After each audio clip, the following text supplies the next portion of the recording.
The Peter Schiff Show.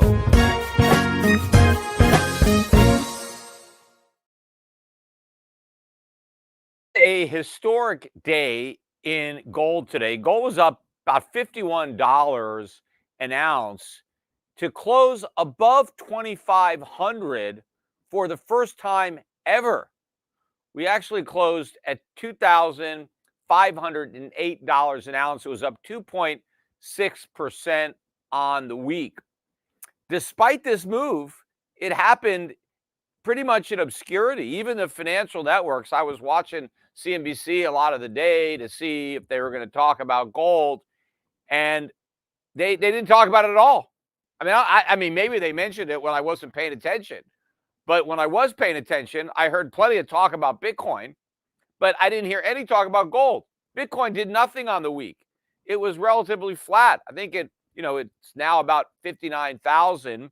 It's about 20% below its all-time record high. And of course, its all-time record high set in gold was almost 3 years ago. I think Bitcoin is down about 37% over the past 3 years in terms of gold. Nobody is talking about this new high. And really, to put it in perspective, think about where gold began this century or even the millennium, right? On January of 2001, gold was still under 300. So gold, so far this century, it's been about 24 years into it, right? It's risen eightfold, more than eightfold, 8.3-fold, maybe a bit more. Contrast that to the Dow Jones. The Dow was about 10,000 when the century began. It's about 40,000 now. So the Dow's gone up 4x, gold's gone up 8x. Now, sure, the Dow has paid dividends. Gold hasn't. But as far as price is concerned, the Dow has lost half its value priced in gold over those 24 years, even though the nominal price of the Dow has gone up fourfold. But I think that the trend is going to accelerate. I think gold is going to go up more than eightfold over the next 20 years. In fact, it could do that over the next 5 or 10 years because the amount of inflation that has been created over the last 5 or 10 years dwarfs what we created during the first 5 or 10 years of the century. And we're going to create even more over the next 5 years, regardless of the outcome of the election. I'm going to talk a little bit more a bit later about what Kamala Harris is promising, which is all highly inflationary and extremely good for gold. Also, if you look at what happened in the mining stocks, they were up this week about 5%, a little over 5%, which is, not too shabby for a week. But when gold is up 2.6% to an all-time record high, you would expect a bigger move. In fact, the gold stocks as an index, as a group, did not make even a new 52-week high this week, let alone all-time highs. There were a few stocks that we own for clients in our managed accounts. Agnico Eagle, what else? I Am Gold, I think Alamos Gold, also Barrick Gold, interestingly enough. Those 4 stocks made new 52-week highs. I'm not sure other ones. Interesting, Barrick is the one that got downgraded to basically a sell right at the bottom in March of this year. And now it's at a 52-week high. So there were some individual names that made 52-week highs. But if you look at like the GDX, the GDXJ, those indexes still need to rally about 2.5% from here to make a new high, which they set a month ago. But when they set that high a month ago, gold never got above 2,500. The high back then was maybe about 2,480. So gold is now maybe about $25 higher than it was a month ago when the GDX and the GDXJ hit record highs. And now the gold has made a new record high that eclipses that high a month ago. The gold stocks haven't done it as well. Normally, in a bull market, you would see the gold mining stocks leading the miners because they anticipate the rise of gold. Stock markets are forward-looking. Stock investors are looking at future earnings, and they're factoring in the future price of gold. So normally in a bull market, the gold stocks would be leading the metal, except when you're in the really early stages of a bull market. You see, then there's a lot of skepticism. There's a lot of fear and doubt. People don't believe the rally. And that's what we have now because we're early. We're at 2,500 gold, and the bull market is early. Because if we were later in the bull market, the mining stocks would be leading.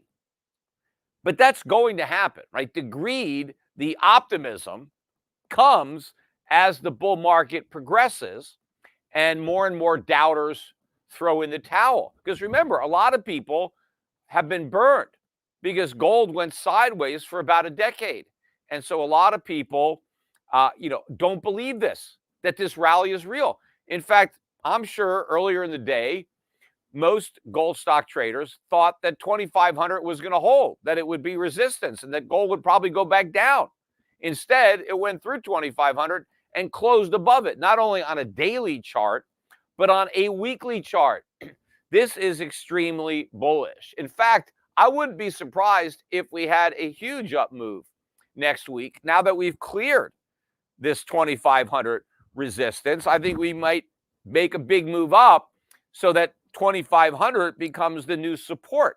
Maybe we spike $100, $200 next week. We'll see. Maybe it'll start in Asia on Sunday night when their Monday morning, when a bunch of Japanese, wake up, or they look at the markets and they see the gap up in the price of gold.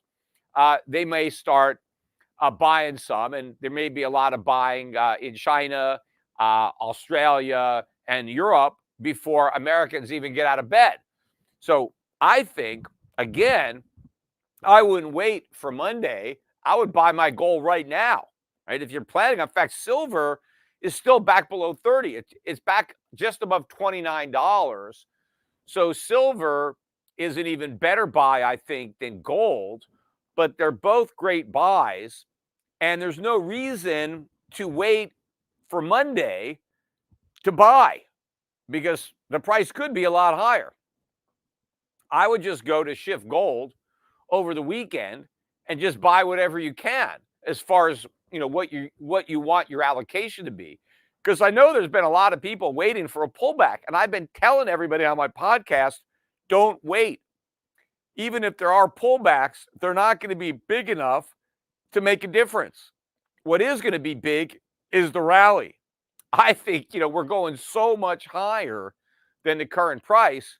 Whether you buy at 2,500, 2,400, 2,300 is immaterial. What is material is if you don't buy at 2,500 because you're waiting for 24 or 2,300 and you never get it. And the next thing you know, we're at 5,000.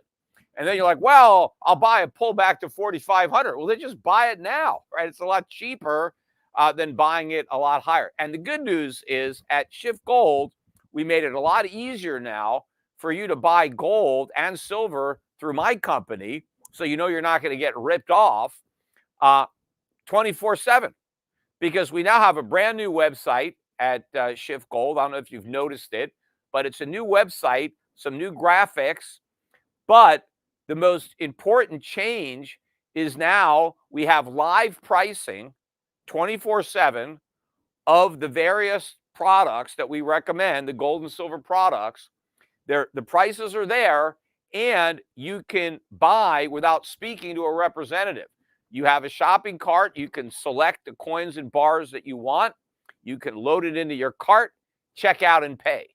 Now, we're going to have more payment options rolled out soon, but right now we have some. And you can go online and just order your gold and silver. Don't wait until late Sunday night, Monday morning when you're competing with all the Japanese and the Chinese and everybody else. buy right now while they're out, enjoying their weekend. We could still get some good prices on these coins and bars. So that's shiftgold.com is the website. And again, if you are a risk taker, which I am, you want to have more mining stocks because these stocks, again, are so undervalued relative to the current price of gold because investors are waiting for gold prices to fall. Plus, also, the cost of mining has gone up a lot. And every time one of these mining companies comes out and they miss their earnings because their costs are up, the stocks get absolutely killed, right? Any bad news and a stock gets decimated because that's how little conviction the gold stock investors have. They're so scared. And even when, you beat earnings, the stocks go up, but not nearly as much as they should. But I think what's going to happen when you get a huge move up in the price of gold, I don't care if the costs go up. It's not going to matter because they're not going to go up anywhere near as much as the price of the metal because there's so much pent up upside that we have. I think, one of these weeks we could see gold up $500 to $1,000 in a week, right? I want to make sure that all of my listeners have all the gold they need and all the silver they need before we have that week, right? And no point waiting. I'm sure I'll get new customers then, right? When gold really starts to move, people who haven't been following me, who've never bought any, yeah, they'll eventually show up and start buying. But I want all the people who are listening to me now to already own gold. Don't wait or silver and buy it higher. But getting back to the mining stocks, this is where the big gains are going to be. Because I talked about how the price of gold is up eightfold since the year 2000. There are many gold stocks that are lower than they were 24 years ago. I mean, I own some of those. Now, I also own some that are way up, but as a group, they're not up that much. I mean, most of them are above where they were in the year 2000, but the majority are below where they were in the year 2011 when gold topped out at 1900.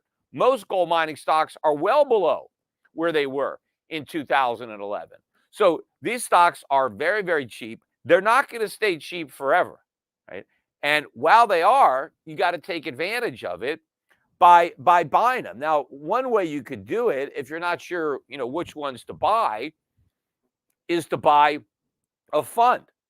And rather than just buying an index, why not buy my fund that is managed by Adrian Day? I think Adrian is a smart guy. In fact, he knows a lot more about mining stocks than I do. That's why I hired him to manage my fund. I didn't try to manage it myself. I wanted an expert who's been doing it for 40 years or 50 years, however long Adrian's been managing gold. He's forgotten more about gold mining stocks than most of these analysts know.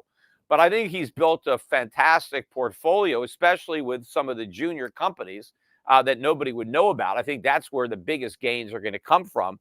So anybody could just buy my gold fund. In fact, there's a no load version. So if you're not, working with one of my advisors, if you're, at Schwab or Fidelity or one of the discount brokers, no point in paying the load. I don't even get it. You're just paying it to Schwab, and so they don't need it. But you can buy the advisors class, which is no load. The symbol on my gold fund is EPGIX. That is the no load symbol. So that's the one you want to buy. But also, we have separately managed accounts at Euro Pacific Asset Management.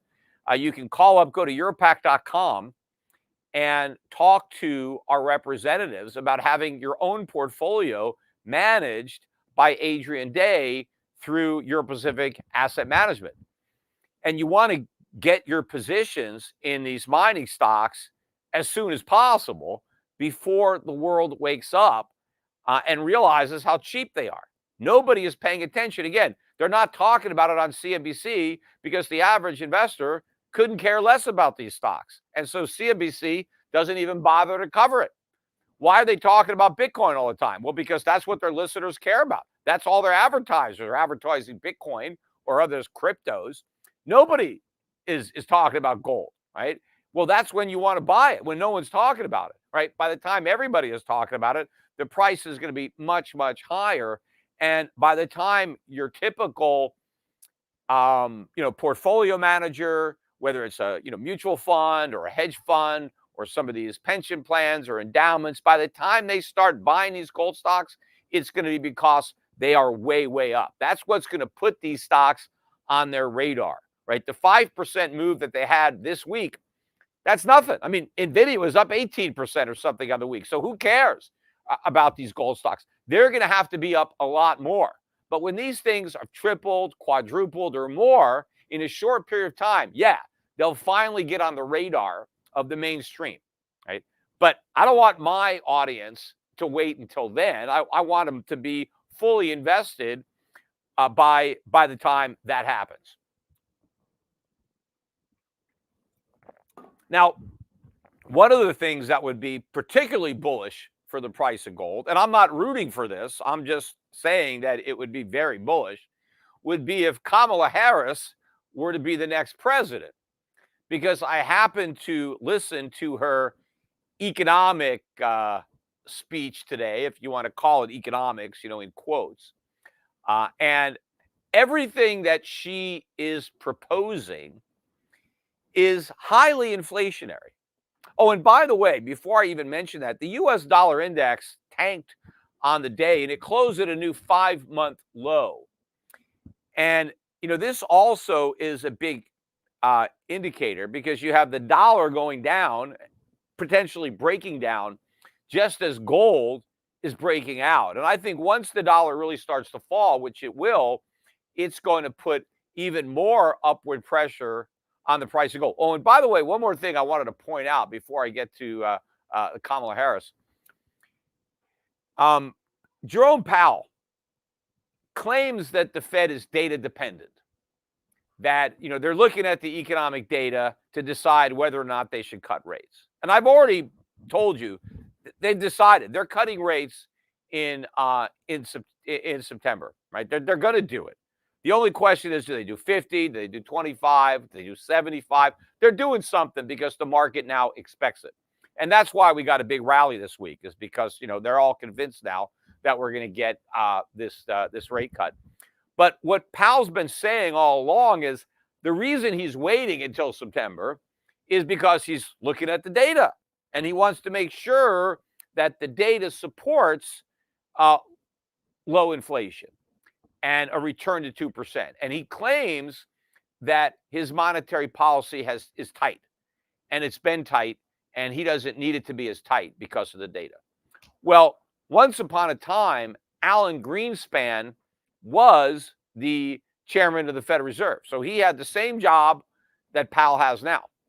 And what did Alan Greenspan say was his favorite indicator of whether or not he was too easy or too loose in terms of monetary policy? His favorite data point was the price of gold.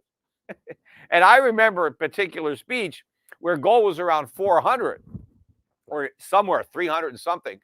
And Greenspan said, look, if the price of gold is getting closer to 400, then I know that I'm too loose. But if it's going down to 300 or below, then I'm too tight, right? So he said that the gold price was the best indicator he knew for monetary policy. And how do you know if you're too tight or too easy? So he said, we're not on a gold standard, but I use gold.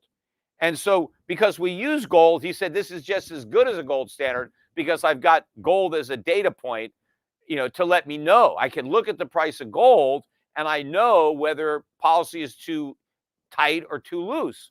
Well, based on that, based on what Alan Greenspan said was the best data point to look at, what is a record high gold price telling Powell, or what should it be telling Jerome Powell right now?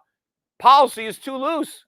Interest rates are too low because the price of gold just hit a new all-time record high.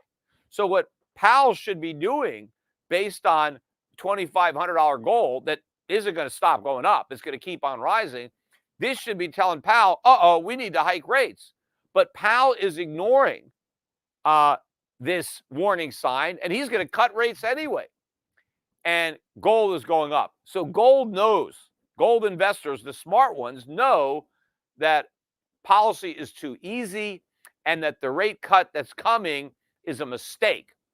And that is why gold prices are breaking out.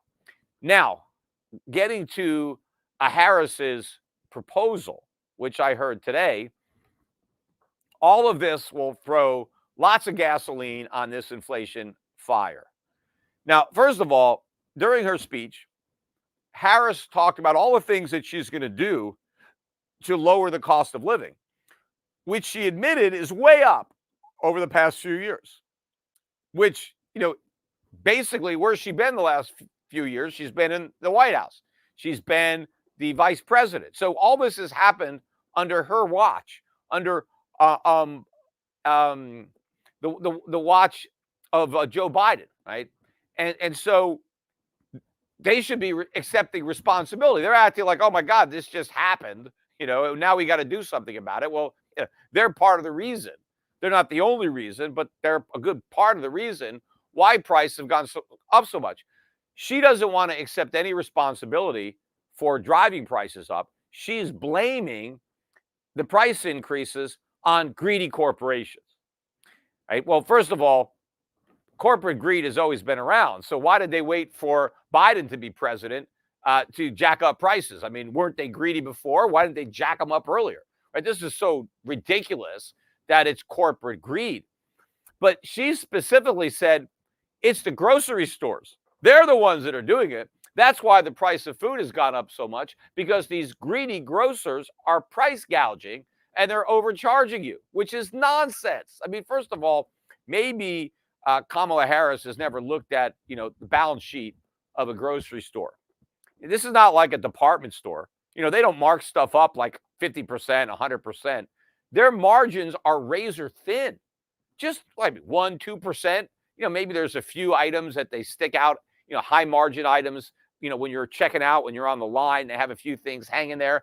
They could have some things at a little bit higher margin, but most of the stuff in the aisles, they barely make any money as it is. They make their money on volume, right? Not on any individual item that you buy. But if you buy a lot of stuff and you keep coming back, every week, they make some money, right? They're not getting rich, certainly not one grocery store. I guess if you own a big chain of them, right, you can make some money because you have a lot of them. And there's a lot of competition. I mean, there's grocery stores all over the place. It's not like you could just jack up your prices because someplace people won't shop there. So she's claiming that it's the grocery stores that are gouging their customers, and she's going to stop it. She's going to pass a law making price gouging illegal. Well, what is that law going to do? That law is going to result in much higher prices because, number one, now you have all this new regulation that's going to be passed that the grocery stores are now going to have to comply with. I don't know what they're going to have to do to report all of their various costs and all of their prices and get the permission of the government. Hey, is this price okay? Is that okay? I mean, how is this all going to be administered? It's going to have a big cost. Where are the grocery store owners going to get the money to pay these costs? From their customers. They're going to raise the price of their items. But it's very possible that this legislation could end up turning profitable grocery stores into money-losing operations, especially if they're in areas where they have higher costs. Maybe there's a lot of crime, the insurance costs are high, the local taxes are high, the minimum wage is high, right? Probably the inner cities. They're going to lose a lot of grocery stores. So if Harris becomes president and adopts this, a lot of stores are going to shut down.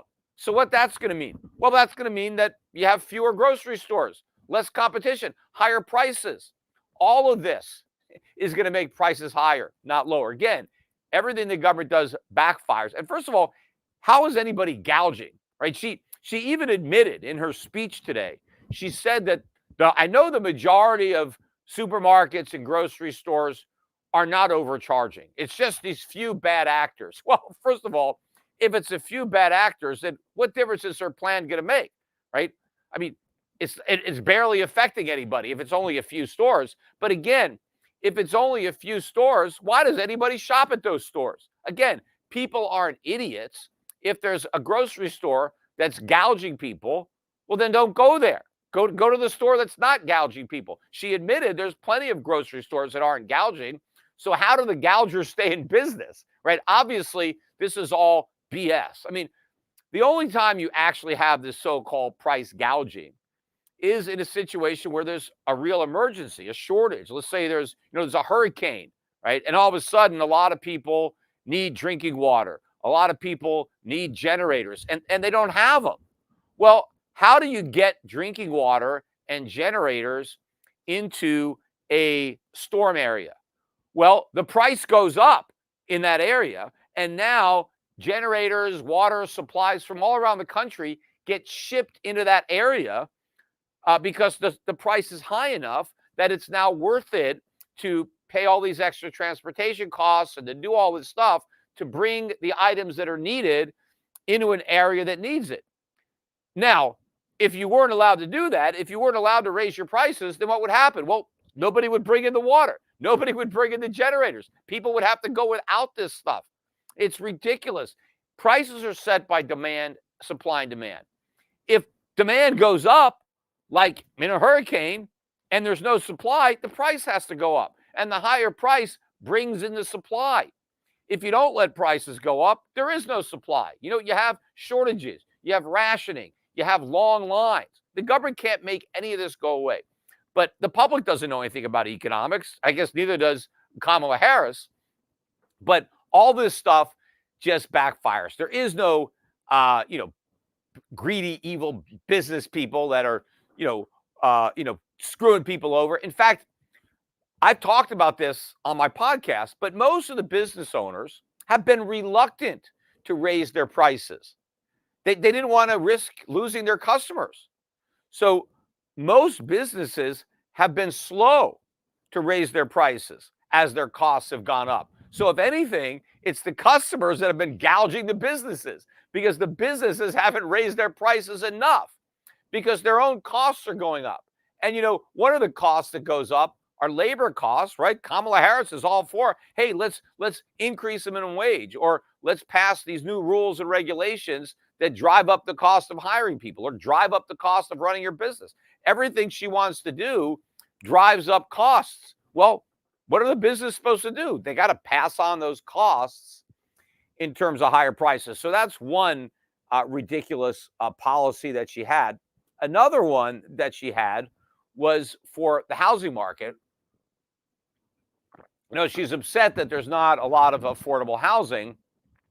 And, of course, one of the reasons for that is all the government regulations that slow down home building and construction and artificially jack up the cost. And so we get less of it. But, she talked about how all these people need to own homes. But it's perfectly fine that they're renting. She acted like renting is, a bad thing and that you need to own a home. A lot of people can't afford to own a home because they're very expensive.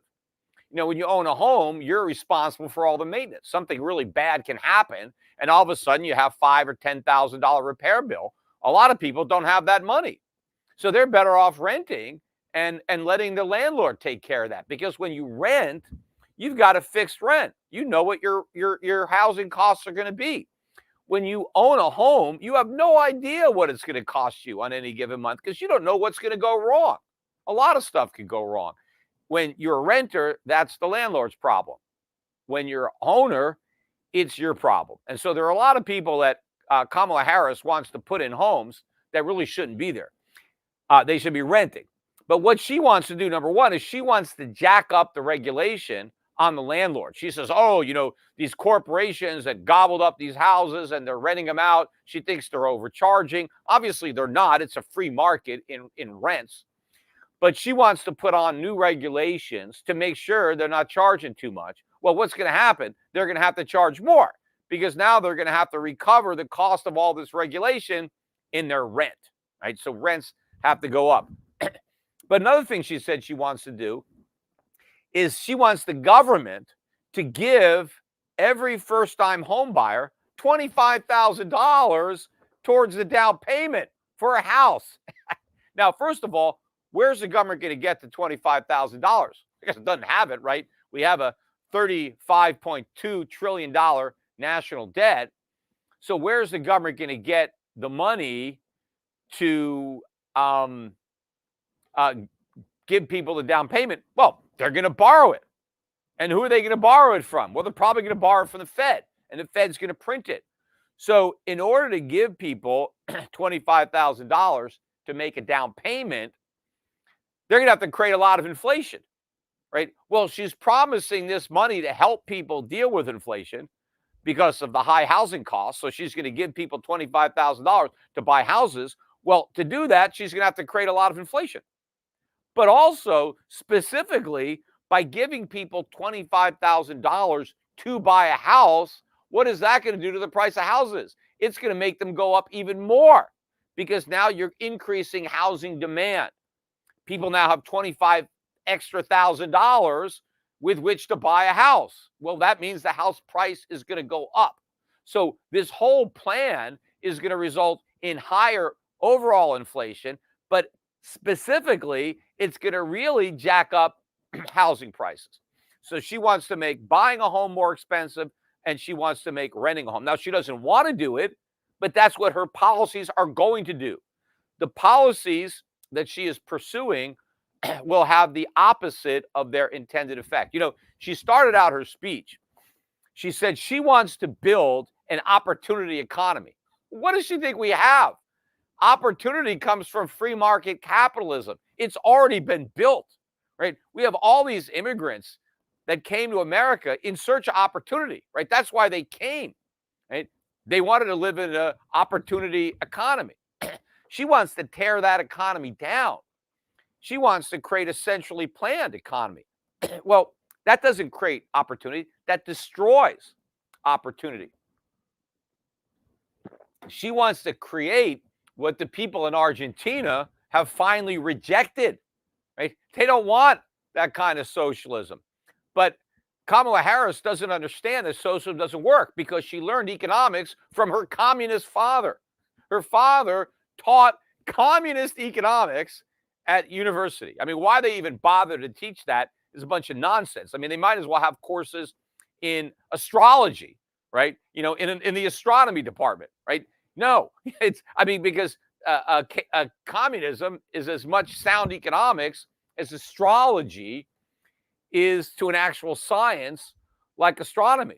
But, you know, it'd be interesting. Somebody ought to ask Kamala Harris, you know, if she repudiates her father's, which her father taught her. I'm sure when she was a little girl, she got an earful of communism, just like, you know, my father was a free market Austrian economist. And so he taught me what he knew. I'm sure Kamala's dad did the same thing with her. So she grew up with communism. Now, did she reject that? Right? Does she repudiate that? In fact, it'd be interesting if I can have a conversation with Kamala Harris. What I would ask her, I'd say, Kamala, can you tell me what it is about communism that you don't like? I'd be interested if she could come up with anything about communism that she doesn't like and get her to explain it to me. You know, but this is the person who may eventually be president. So the housing policy is massively inflationary. Now, here's another thing that she proposed: a $6,000 credit for families the year they have a child. So the first year you have a child, you get a check for $6,000. Well, again, where's that money going to come from? The government doesn't have it, right? So again, it's got to be created. It's inflationary, right? You're creating money and you're giving it to people to go out and have babies. And, you know, some people might actually have the baby just to get the $6,000. So you might actually, change the birth rate a little bit if you're giving out $6,000, per kid, because that's how badly some people need money. But it's all inflation, right? She's supposedly coming up with a plan to stop inflation. She says, oh, the cost of living has gone way up and I'm going to help bring it down. No, government is why the cost of living has gone way up. It's why all costs of living. The only economic system that lowers the cost of living is free market capitalism. That's what we need. We need to recreate that. You know, all she does is attack the symptoms of inflation, which are rising prices. But why do prices rise? Because of inflation. It's not greedy businessmen just decide to raise their prices. Their costs went up. And so they have to pass that on if they want to stay in business. right? If they go out of business, then nobody can buy anything. It's the government. It's all the deficit spending under Biden, but not just Biden. It's Trump.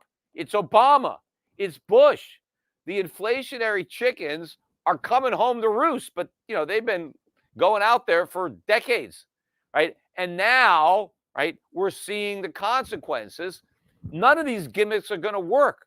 I've been warning about this on my podcast. I've been saying that price controls are coming, right? Nixon tried it. It didn't work. That doesn't mean Harris won't try the same thing or some other politician. They will, because you can tell in their rhetoric.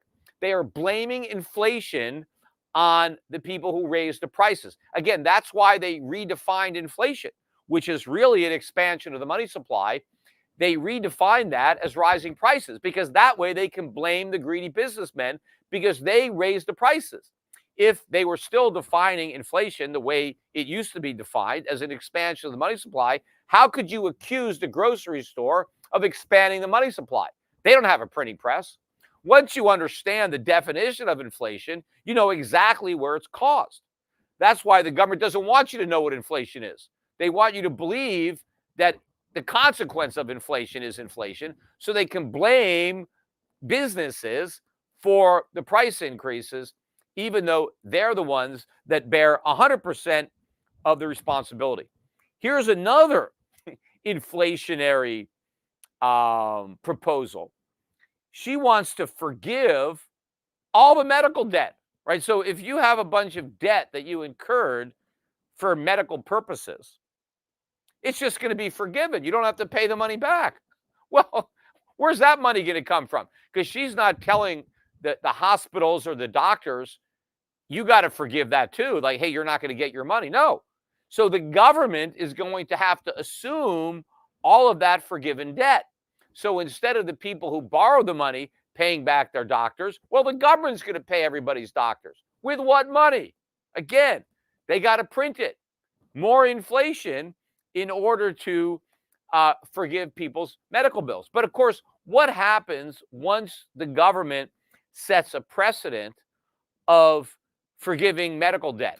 Well, a lot of people take on more medical debt. Why not? You're not going to have to pay it back. And of course, debt is debt. So instead of borrowing money to, buy a car or buy whatever, I'll pay for that in cash and I'll take on more medical debt, right? I'll shift a bunch of debt over to the medical debt category so that I can have it forgiven, right? You create a moral hazard. You tell people you're not going to have to repay your medical debt. All of a sudden, people are going to take on a lot more medical debt. Maybe certain things that people would have said, I don't really need that. It's not really worth it. I don't want to borrow the money.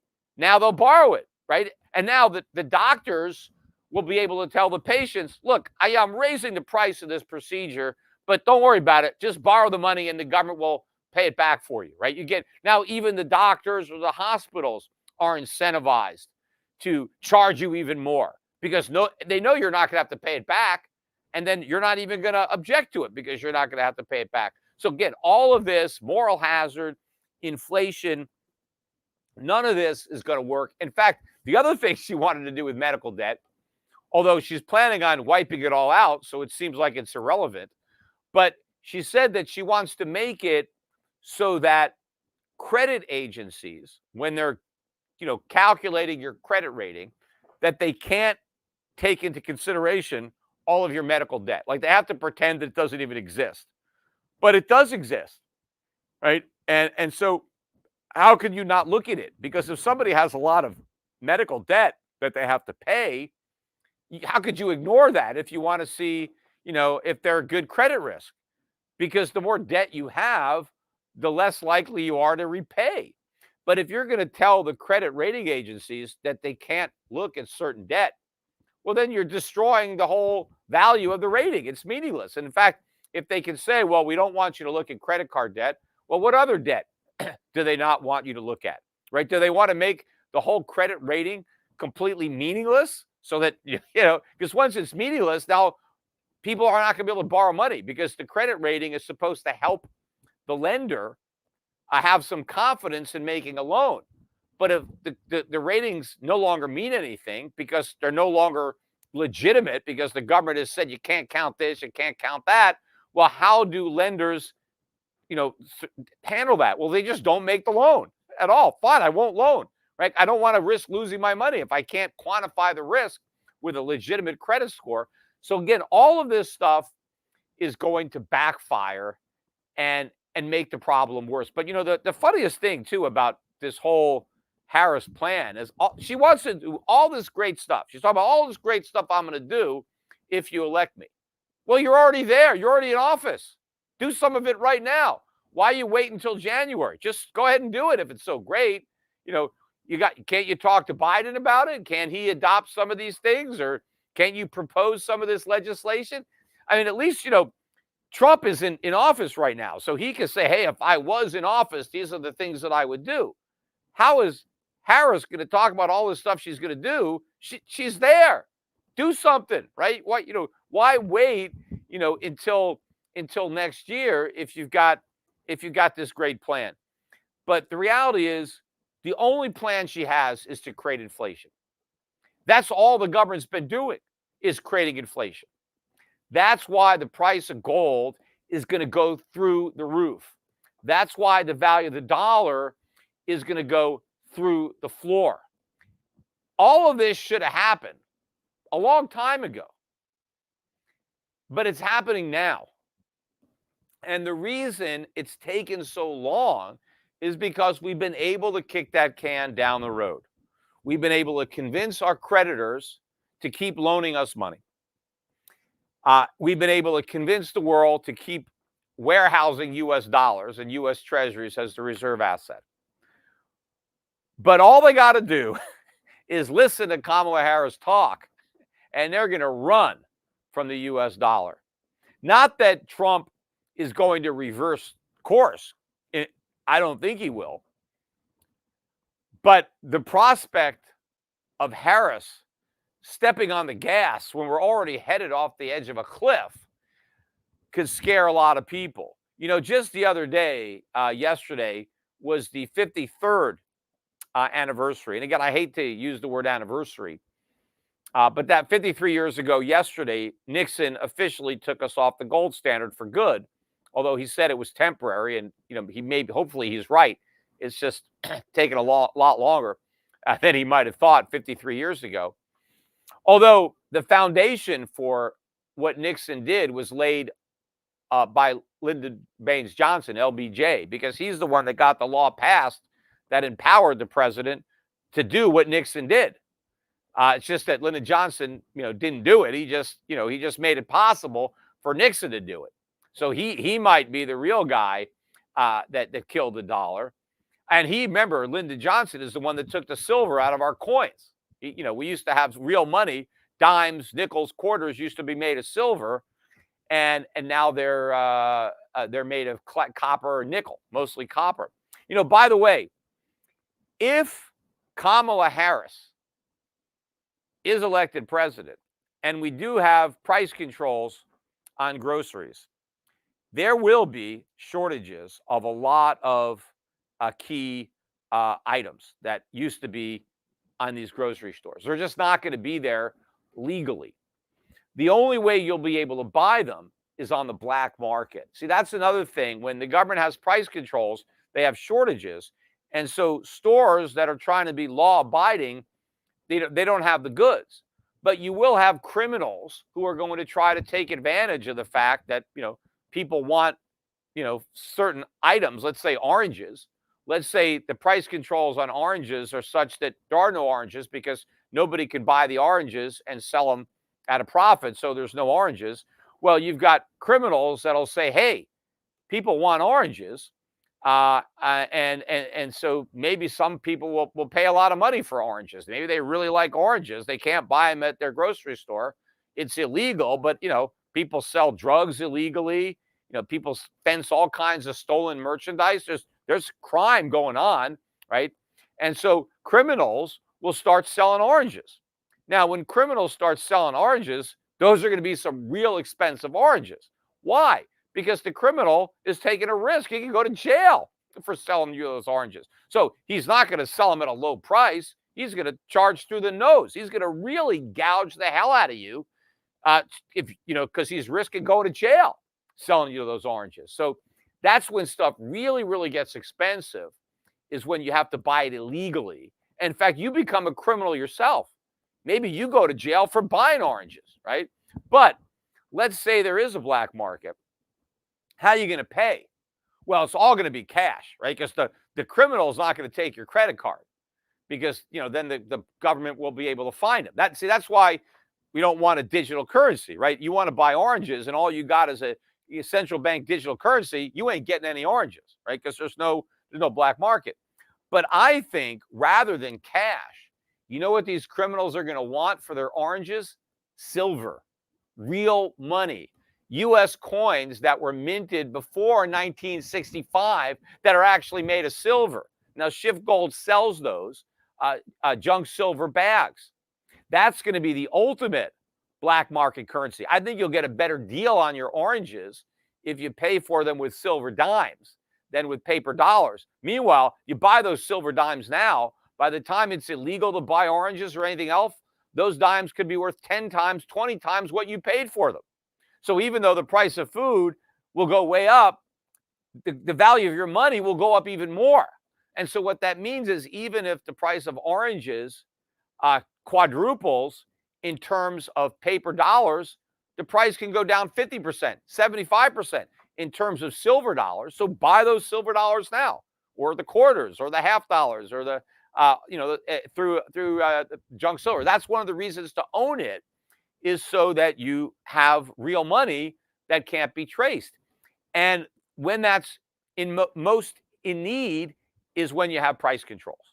Because when you have price controls, you always have black markets. And believe me, it's not going to be limited to the grocery stores, right? Once they go down that road, they're not going to stop. Now, of course, why did Nixon have to give up the price controls? Because he implemented them in 73, 74, I forget the exact year. Why did he stop? Because it didn't work. Inflation got worse even as they were controlling prices, because rising prices are not causing the inflation. They're being caused by inflation. You can't stop something by treating the symptoms, right? If you treat the symptoms, but you leave the disease alone, if someone's, got skin cancer and it starts to, show up, you got some moles or something on your skin, if you just put a Band-Aid on the mole so you can't see it anymore, that doesn't treat the cancer. The cancer's still there, getting worse. You're never going to treat a disease by trying to cover up the symptoms. You got to actually get to the root cause of the disease. And the root cause of the inflation disease is deficit spending, which ends up being monetized by the central bank. And so how do you fight inflation? How does anybody fight inflation? We got to roll back government. We got to dramatically cut government spending. In fact, what we actually need is surpluses. We got to take these $2 to $3 trillion a year deficits and turn them into surpluses, so the U.S. government can pay back the Federal Reserve, retire a lot of that debt on the Fed's balance sheet, so that $7 trillion balance sheet can meaningfully shrink. We need to suck out the money. All the new money that was put into circulation, we need to withdraw it, right? We need deflation. We had massive inflation. We need deflation. But everybody is fighting deflation. Nobody wants deflation. That's the cure, right? But instead, they want more of the disease. They just want to try to cover up the symptoms so we don't notice it. But of course, we're going to feel it because prices are going up one way or another if you create inflation. Now, sometimes when you create inflation, prices just don't go down as much as they would have, right? Because the free market could be lowering prices, and the government robs you of the benefit of those lower prices by creating inflation. But whenever the government creates inflation, prices are always higher than they otherwise would have been had the government not created that inflation. And that's always a bad thing. That's a loss for the people. And it's a gain for the government, which created the inflation and spent the money into circulation. The other reason that it's a gain for the government is they get to take your money without you realizing that they took it, right? Because they didn't take your money, they took your purchasing power. And then they spent that, and now prices go up. And now, like Kamala Harris, they can blame that on greedy businesses and use it as an excuse to impose even more regulations on business. Because again, Kamala Harris, she doesn't like businessmen, she doesn't like entrepreneurs, because she doesn't like capitalism. From a young girl, she was taught, oh, the capitalism is bad, right? You need socialism, whatever, communism. So that's what she believes in. Now she can't come right out and say that, right? If she came out and said, I want communism, right, she's not going to win the election. So she can't admit that. But if you look at the type of plans, programs that she's advocating, and her, the way she believes she understands things that work, that's the perspective that she's approaching everything. But the bottom line is, if she wins this election, it is extremely bullish for gold. Gold prices are going up anyway. They're going up if Trump wins. In fact, they're going way up if Trump wins. They're just going way up even more, even faster if Harris wins. And the same thing for the gold mining stocks. So again, to leave you with this final thought, as you approach this weekend, is if you don't have all the gold and silver that you feel you need, then buy whatever you need to top up your position this weekend. Is it possible that we get a pullback next weekend? Next week, of course. Is it possible that you buy gold at 2,500 and then, oh crap, here it's back to 2,400? See, I should have waited. Yeah, that's possible. But it's not even worth worrying about it, because the upside potential is too enormous to worry about that minimal downside risk. I wouldn't wait. And I've said this, every time as we're breaking out. I was saying this when gold was around 2,000. Said this is the bottom. Buy it. It's not going much lower. Here it is, 20% higher, 25% higher at 2,500. So go to shiftgold.com. That's why I've got the logo over my shoulder over here. Instead of the normal Shift Radio or Peter Schiff Show. I want to make sure that people contact Shift Gold, buy the gold, buy the silver that you need. And if you are an aggressive investor, if you're looking for explosive upside potential and you're willing to take a greater amount of downside risk, then get some money into the mining stocks. I've mentioned about half of my own investment portfolio is in gold and silver mining stocks. That's very aggressive. I'm not suggesting that other people be as aggressive as I am, but a lot of people don't have any of their own money in gold and silver mining stocks. So they're still cheap. Fortunately, if you didn't buy any of these stocks, you can still get a great price. I mean, I'm still down. I still have some stocks that I'm down on. Overall, I have a nice gain in my portfolio, but that gain should be a lot bigger. And I believe it will be a lot bigger in maybe a few months or certainly a few years. I think it'll be way bigger. But you've got a great opportunity today with $2,500 gold to still put together a great portfolio of cheap gold mining stocks. And again, you don't have to reinvent the wheel. You don't have to create your own portfolio. We've already created it in the Euro Pacific Gold Fund. And you could buy my fund at any of the discount brokers. I gave you guys the symbol earlier in the day. EPGIX is the no-load version of the gold fund. Or go to Europac.com and talk to the representatives there about the fund. And we have, of course, broader strategies. We have value strategies, dividend-paying strategies, emerging markets, foreign bonds. We have all sorts of ways to protect you from inflation. And again, when you're being protected from inflation, it's really protection from government, because inflation is created by government on purpose. And they're going to create a lot more of it in the near and distant future. And so you need all the protection that you can get your hands on. And this weekend would be a great time to start if you haven't already started, and a great time to increase that protection if you're already a client. Anyway, have a great weekend. I may, in fact, do another X Spaces on Sunday night. Depending on what happens in the markets, we get to see a lot of action in the price of gold, or just depending on my mood. but I may do that again. So be on the lookout. If you're not currently following me on X, make sure and follow me, because then you'll get an alert. Because if I go on Spaces, when you're following somebody and they do this, you'll know that I'm doing it. So make sure and do that right after you finish listening to this podcast, so that if I do the Sunday night